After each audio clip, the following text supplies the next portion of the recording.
Bienvenidos, son las 6 de la mañana en punto. Buenos días, los saludamos desde Mañanas Blue con la información, con el análisis y con la opinión. En este frío amanecer de miércoles 21 de mayo, Héctor Carvajal, quien hasta hace algunos meses era el abogado del presidente Gustavo Petro, por ejemplo, en el proceso que se sigue en el Consejo Nacional Electoral por presuntas irregularidades en la financiación de la campaña de 2022, fue elegido anoche por mayoría, por 66 votos, en el Senado de la República como nuevo magistrado de la Corte Constitucional en reemplazo de la magistrada Cristina Pardo, quien cumplió 8 años en ese cargo. Cristina Pardo, que había sido ternada por el entonces presidente Juan Manuel Santos y quien había sido su secretaria jurídica. Carvajal tiene 66 años, es vallecaucano, fue elegido en medio de 2 polémicas, que con su elección, dicen varios sectores, se rompe la equidad de género en el alto tribunal porque es un hombre para reemplazar a una mujer y por su edad, para muchos, muy cercana a la edad de retiro forzoso. No podría cumplir el periodo de 8 años para el que fue elegido. Lo había ternado el presidente Petro a Héctor Carvajal junto a las abogadas Karena Caselles, actual magistrada auxiliar de la Corte, y Didi Marrico. Como les decía, Carvajal logró 66 votos y una vez elegido se comprometió en el discurso ante el Senado a defender la Constitución y a demostrar independencia, a pesar de su cercanía con el presidente Gustavo Petro. Fue elegido por los senadores de todos los partidos políticos, aunque queda una duda, no fue mayoritaria, no fue aplastante su victoria, sí fue mayoritaria, pero no fue una mayoría absoluta. 66 votos por él, sin embargo, hubo 26 votos por Karena Caselles. La gran pregunta es quién al final cambió su intención y votó por Caselles en lugar de votar por Héctor Carvajal, que es especialista en derecho electoral, por eso defendía al presidente Petro ante el Consejo Nacional Electoral y ocupará una silla en el alto tribunal en medio de discusiones clave para el gobierno. Por eso es fundamental esta elección. Se define el futuro de la reforma pensional en los próximos días, se define la competencia del Consejo Nacional Electoral para investigar las presuntas irregularidades en la financiación de la campaña Petro Presidente 2022. En principio, Carvajal tendría que declararse impedido para avanzar en esa discusión por cuenta de que estuvo involucrado en ese proceso. La de anoche, que terminó con la elección de Carvajal como magistrado de la Corte Constitucional, fue una plenaria del Senado larga, accidentada, con ánimos muy caldeados y con 2 nuevas derrotas para la bancada del gobierno, para la bancada oficialista. Fue caldeada la sesión porque siguieron los ecos del hundimiento hace exactamente una semana de la consulta popular. Digo que 2 derrotas para el gobierno, la primera porque las vicepresidencias de las mesas directivas del Senado quedaron en manos de la oposición. La plenaria eligió a las senadoras Lorena Ríos, Cristiana de Colombia Justa Libres y Paola Holguín del Centro Democrático para reemplazar a los senadores Alirio Barrera y John Jairo Roldán. La segunda derrota del oficialismo corrió por cuenta del nuevo intento que hizo la bancada del Pacto Histórico por revivir la hundida consulta popular. Se votó la proposición de la senadora María José Pizarro, que pretendía reabrir la votación que hundió la consulta. En esa teoría, el Pacto Histórico volvió a ser derrotado, con 64 votos por el no reabrir la discusión y 31 votos por el sí. Ese mismo Senado es el que avanzó este martes en el debate de la revivida reforma laboral en la Comisión Cuarta, en el segundo día de audiencias públicas, esta vez con la Comisión Tripartita. Los ministros del Interior y de Trabajo defendieron la consulta y el gobierno no cede, se mantiene en que la jornada laboral diurna debe ser hasta las 6 de la tarde y en adelante se debe pagar el recargo nocturno. En esa comisión, en la Comisión Cuarta, las posturas están divididas. Otros senadores proponen que el recargo nocturno comience a las 7 o incluso a las 8 de la noche. Sin embargo, comienza ese escenario a definir posturas, como la de la Central Unitaria de Trabajadores, muy cercana al presidente Gustavo Petro, que en ese escenario, en la Comisión Cuarta, cerró la puerta a una negociación, a un consenso de los temas centrales de la reforma en el Congreso. Se sale del Congreso la CUT e insiste en la convocatoria de paro nacional el miércoles y jueves de la próxima semana y no descartó una huelga general, según dice su representante Ober Dorado, para exigir el apoyo a las reformas del gobierno, pero en las calles, no en el escenario natural que es el Senado de la República. En ese mismo tono fue el discurso del presidente Petro anoche en Barranquilla, transmitido durante una hora como alocución presidencial, de nuevo en los canales públicos y de nuevo en los canales privados. 1 hora en directo. Con la estatua de Simón Bolívar de fondo, el presidente le pidió a la que llamó Coordinadora Nacional seguir en la calle y resistir. Y da una serie de instrucciones, dando a entender que lo que viene es un paro general en Colombia, un paro inusual convocado por un presidente cuando las huelgas se convocan por los sindicatos y por otros sectores en contra de los gobiernos. El presidente, como es usual, atacó a todo el mundo, el presidente con el discurso de lucha de clases, el presidente atacando a los congresistas costeños, el presidente atacando a los gremios, el presidente insistiendo en que presentará 2 y 3 y 4 las veces que sea necesario la consulta popular ante el Senado hasta que sea aprobada. Curiosamente, el presidente designó a su ministro de Minas, Edwin Palma, que tiene bastantes asuntos encima, como el subdelegado para la coordinadora que va rumbo al paro, rumbo a la huelga. El ministro Palma, que en eso tiene bastante experiencia, fue sindicalista durante muchos años de la Unión Sindical Obrera en Barrancabermeja, como trabajador de la estatal petrolera Ecopetrol. Hablando del sector de minas y energía, les hablaré del anuncio del gobierno del pago de 2,5 billones de pesos para saldar deudas por subsidios de energía y gas. A pesar de que dice el gobierno que está saldada toda la deuda, no se ha pagado lo correspondiente a este año, el 2025, y desde el Caribe ya advierten que esto no aleja el fantasma del apagón.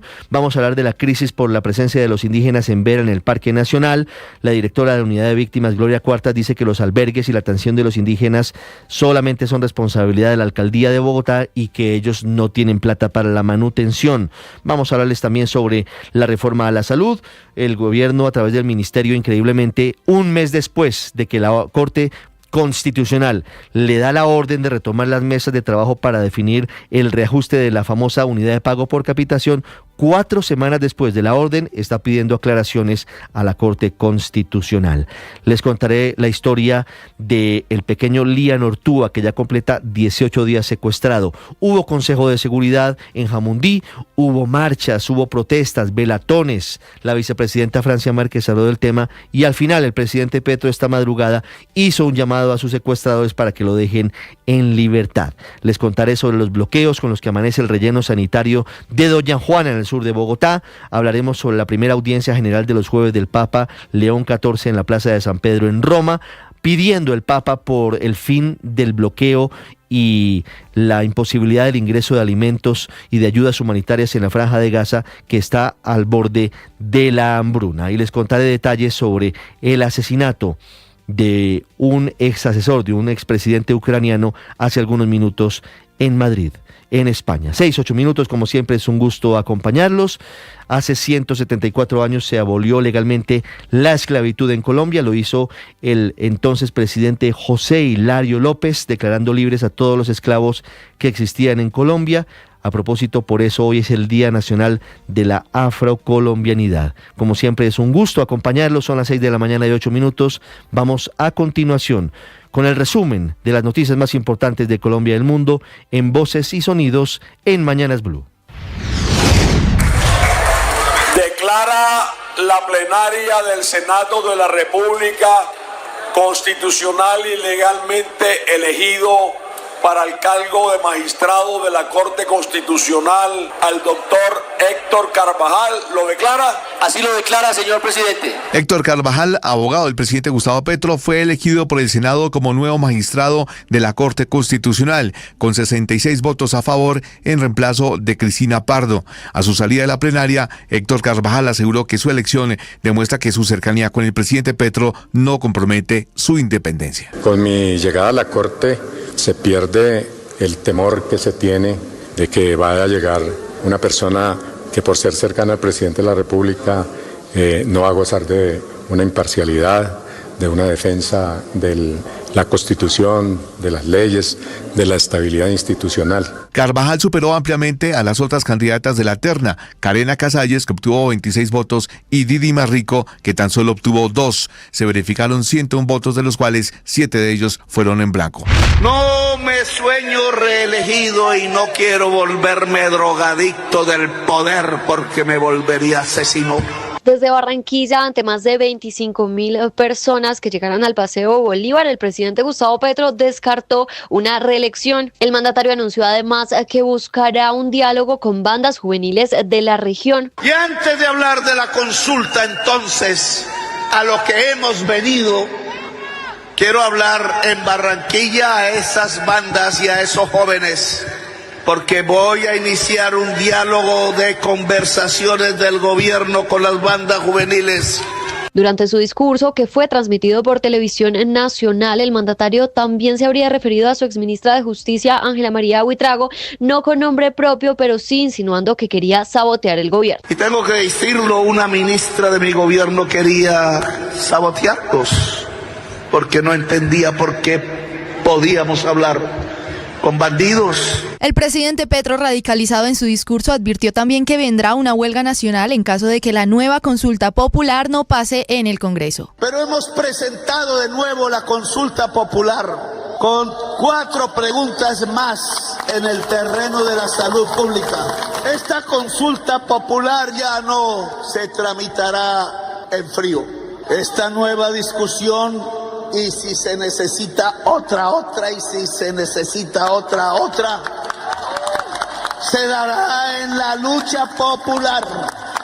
Diferentes sectores pusieron sus cartas sobre la mesa en las audiencias de la reforma laboral. La hora de inicio de la jornada nocturna es el punto de mayor discusión entre las partes. Antonio Sanguino, ministro de Trabajo. Nuestra propuesta inicial hablaba de una jornada laboral diurna de 6 de la mañana a 6 de la tarde. Dentro de los mismos ponentes de la reforma hay posturas distintas sobre la hora de arranque de esta jornada nocturna. Richard Fuentala, senador de AICO. La jornada laboral, lo que lo dijimos hoy, debe ir de 6 de la mañana a 6 de la tarde en la jornada diurna y 6 de la tarde a las 6 de la mañana en la jornada nocturna. Esa es nuestra posición. Sami Merherk, senador del Partido Conservador. Yo pensaría que 7 de la noche. Perfecto. Yo creo que ese es un término importante. Yo siento que los empresarios ya también se expresaron sobre eso. Sin embargo, las centrales obreras aseguran que no están dispuestos a ceder en este punto. Over Dorado, representante de la CUT. Para nosotros,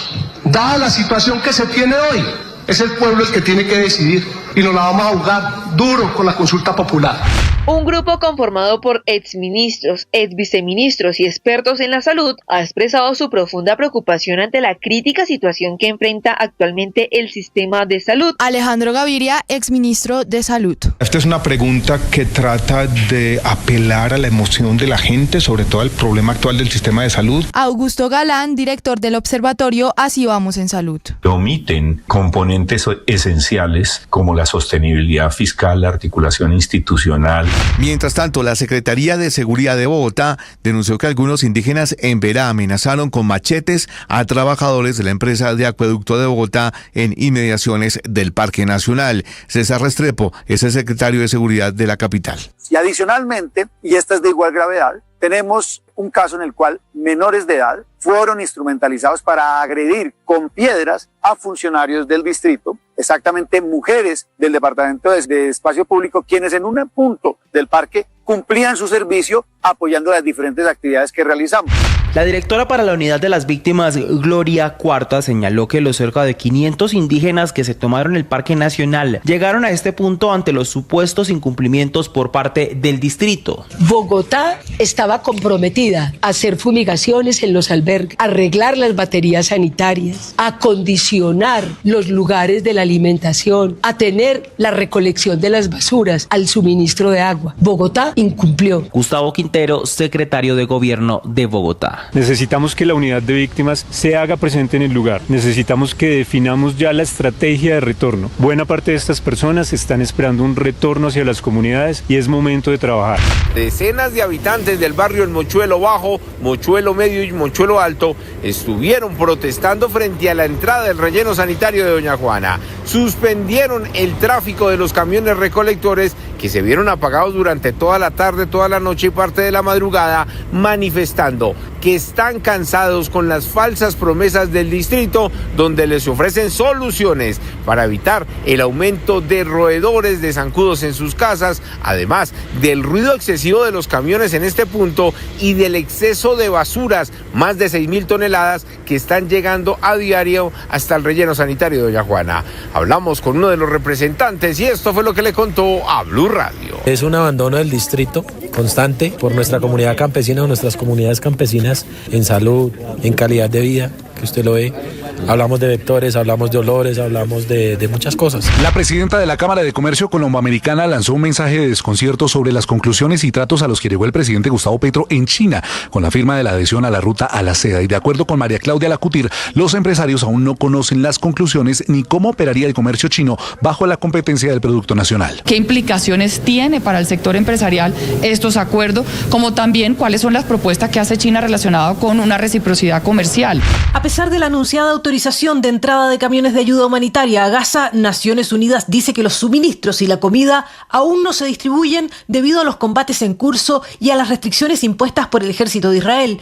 Mientras tanto, crece la presión internacional. El Reino Unido suspendió las negociaciones de libre comercio con Israel y la Unión Europea está revisando toda su relación comercial con Tel Aviv. El objetivo es influir en la conducta de Israel en Gaza.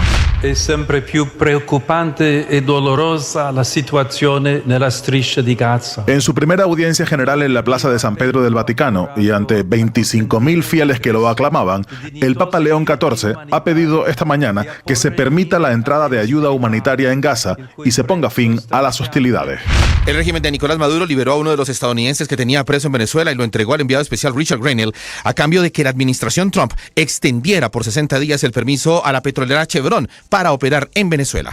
La selección Colombia sub-17 femenina jugará ante Paraguay a las 7:30 de la noche en el Estadio Pascual Guerrero de Cali. Habla la jugadora colombiana Isabela Cortés sobre lo que significa para su familia este torneo. Se siente muy bonito, un orgullo para mi mamá, para mi familia, que yo esté acá y es maravilloso representar a Colombia, dando lo mejor de mí, mi juego, todo es muy lindo. Además, los futbolistas colombianos Miguel Ángel Borja y Kevin Castaño quedaron eliminados con River Plate en la Liga de Argentina.